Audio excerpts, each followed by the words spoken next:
Hello अन्यस्यो नमस्कार। आज 100 courier शब्दहरू 5 दिनमा भन्ने प्रोग्रामको अन्तिम एपिसोड 5औं दिनमा चाहिँ सबैलाई स्वागत छ। होप तपाईहरुलाई यो एपिसोडहरू मार्फत कोरियाली शब्दहरू राम्रोसँग सिक्नु भइरहेको छ।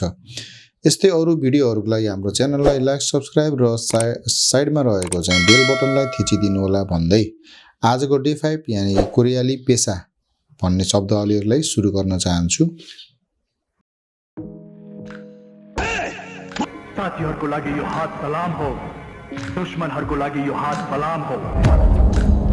र यो डायलग सबैले सुन्नुभएकै थियो। उहाँ हुनुहुन्छ राजेश हमाल, नेपालको अब महानायक है। कोरियनमा चाहिँ नायकलाई चाहिँ फेउ एक्टर अभिनेता फेउ भन्ने हुन्छ अभिनेता। शिक्षक रहेको छ टिचरलाई कोरियन भाषामा सनसेङनिम टिचर, नेपालीमा शिक्षक अथवा शिक्षिका दुईटै हुन्छ। त्यस्तै अर्को रहेको छ चिकित्सक अथवा डाक्टरलाई कोरियनमा विसा भनेको डाक्टर चिकित्सक।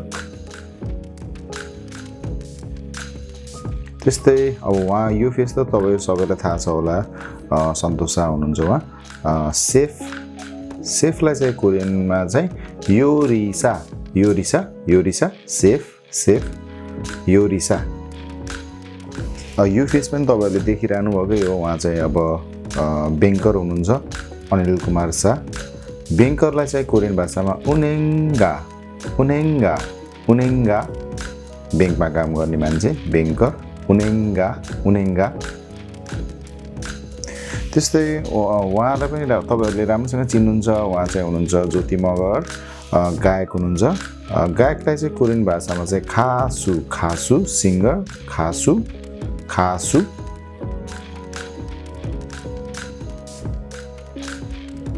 त्यस्तै कार्पेन्टर रहेको छ, काठको काम गर्ने मान्छेलाई कोरियन भाषामा मोक्सु है त मोक्सु कार्पेन्टर सिकर्मी। अर्को रहेको छ ट्याक्सी चालक अथवा चालक ड्राइभरलाई चाहिँ कोरियन भाषामा उन्जन मात्रै भनेको ड्राइभिङ भन्ने बुझिन्छ। उन्जन्सा भनेको ड्राइभर चालक। त्यस्तै अर्को छ नर्सलाई चाहिँ कोरियन भाषामा खानोसा भनेको नर्स। त्यस्तै अर्को रहेको छ इलेक्ट्रिसियन रहेको छ। इलेक्ट्रिसियनलाई चाहिँ कोरियन भाषामा छन्गी खिसा भनेको इलेक्ट्रिसियन। छन्गी भनेको इलेक्ट्रिक बुझिन्छ, खिसा भनेको भन्छ छन्गी खिसा भनेको इलेक्ट्रिसियन। त्यस्तै अर्को रहेको छ हाम्रो फायर फाइटर अथवा अग्नि नियन्त्रक है त। कोरियन भाषामा चाहिँ अग्नि नियन्त्रकलाई सोबाङग्वान है त। सोबाङग्वान भनेको फायर फाइटर अग्नि नियन्त्रक। त्यस्तै गृहिणी रहेको छ अर्को, गृहिणी हाउसवाइफ। कोरियनमा चाहिँ छुबु भनेको हाउसवाइफ गृहिणी। अर्को रहेको छ मेकानिकलाई चाहिँ कोरियन भाषामा छङफिसा भनेको मेकानिक मिस्त्री छङफिसा।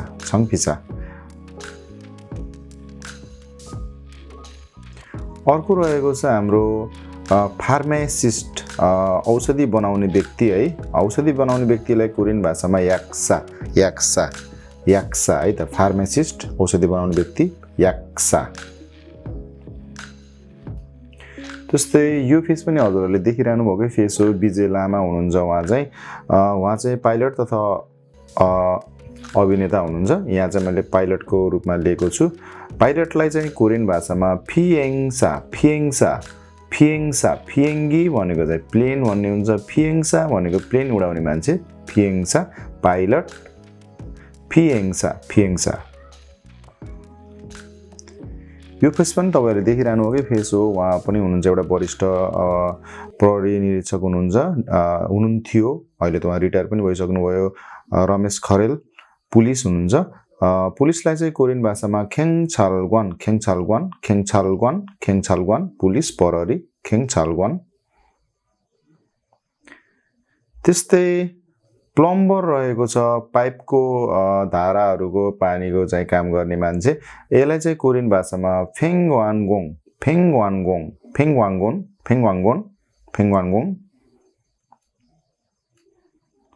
त्यस्तै चाहिँ कपाल काट्ने रहेको छ हेडरेसरलाई चाहिँ कोरियन भाषामा मियोङसा है त मियोङसा कोरियन भाषामा हेडरेसरलाई मियोङसा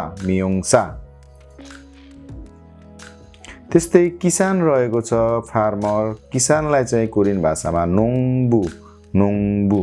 नोङबु फार्मर किसान साथीहरुको लागि यो हात सलाम साथीहरुको लागि यो हात सलाम दुश्मनको लागि यो हात फलाम दुश्मनको लागि यो हात फलाम ल अब मज्जाले भन्नुस् त साथीहरुको लागि यो हात सलाम दुश्मनहरुको लागि यो हात फलाम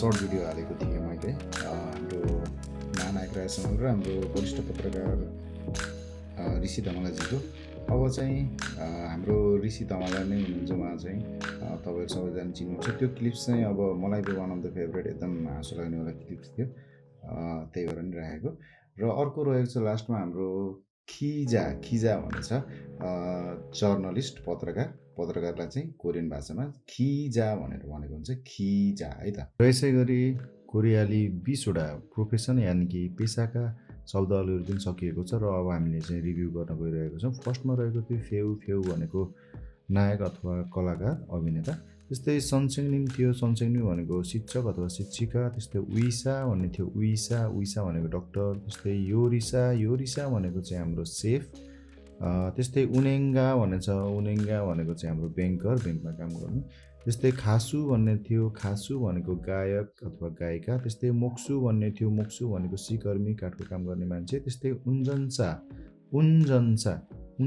थियो उन्जन्सा भनेको चाहिँ हाम्रो ड्राइभर त्यस्तै खानहोसा 9 नम्बरमा खानहोसा भन्ने थियो खानहोसा भनेको चाहिँ हाम्रो नर्स त्यस्तै 10 नम्बरमा थियो छन्गी खिसा भनेको चाहिँ इलेक्ट्रिसियन त्यस्तै 11 नम्बरमा थियो सोबाङ्गवान भनेको चाहिँ अग्नि नियन्त्रक त्यस्तै 12 नम्बरमा थियो छुबु भनेको चाहिँ हाम्रो गृहणी त्यस्तै 13 नम्बरमा थियो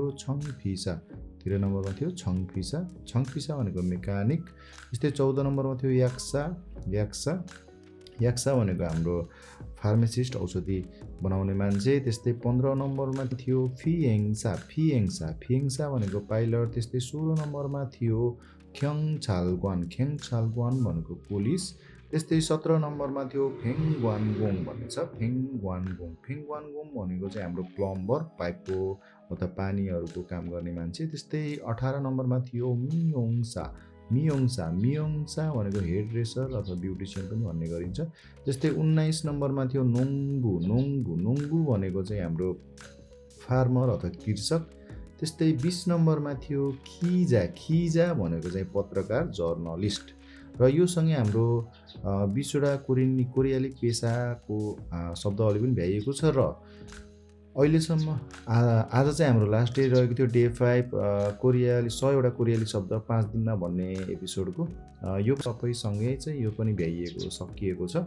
र अब अघिल्लो दिनहरूमा अब यो यस्तै टाइपको हाम्रो भिडियोहरू चाहिँ आउनेछ पक्कै पनि हाम्रो च्यानललाई माया गरिदिनु होला केही त्यस्तो त्रुटिहरू छ भने कमेन्टमा पनि लेखिदिनु होला भन्दै म होप तपाईँहरूले चाहिँ यो 5 दिनमा चाहिँ 100वटा शब्दहरू राम्रोसँग याद गर्न सक्नुहुने भयो भन्दै म चाहिँ यो भिडियोलाई अन्त्य गर्न चाहन्छु कोरिया जाने सपना सबैजनाको पुरा होस् धन्यवाद।